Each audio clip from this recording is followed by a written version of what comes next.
social economic status such as employment to further divide the participants. This can be in the ratio of 3,500 employed participants in 1,500 unemployed participants.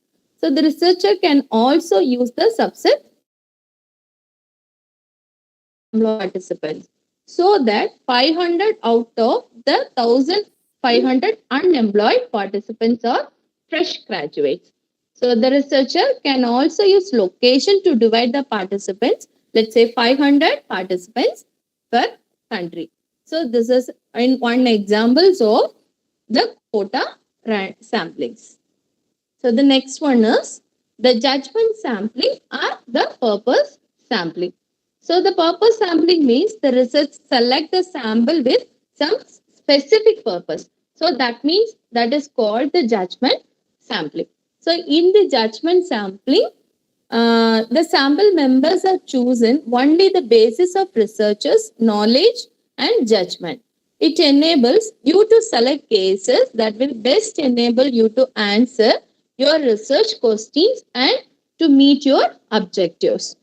So, for one example, if the research is studying regarding the effect of smoking in lung cancer, so we select purposefully in smokers as example.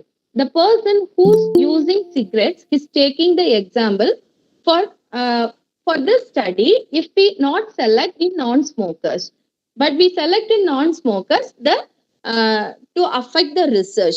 So purposefully, the research selected the smoker as the examples. So this is one example, and another example. The consider the scenario where the panel decide to understand what are the factors which lead a person to select ethical hacking as a profession. The ethical hacking is a skill which has been recently attracting youth. So more and more people are selecting it as a profession.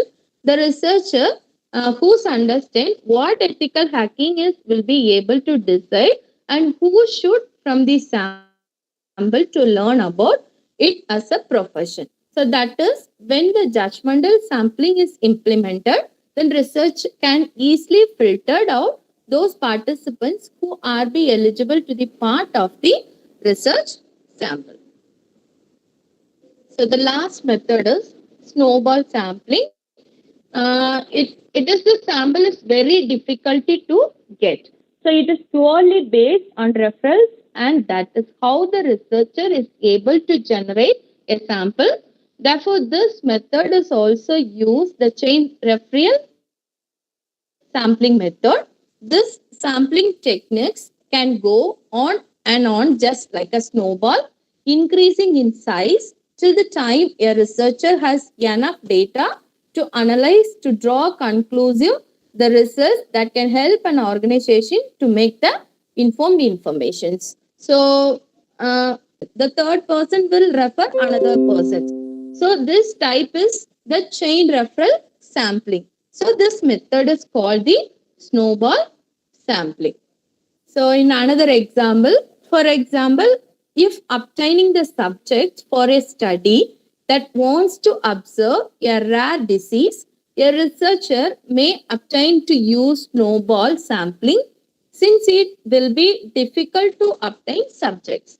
It is also possible that the patients with the same disease have a support group. So being able to observe one of the members as your initial subject. When you leave, you tomorrow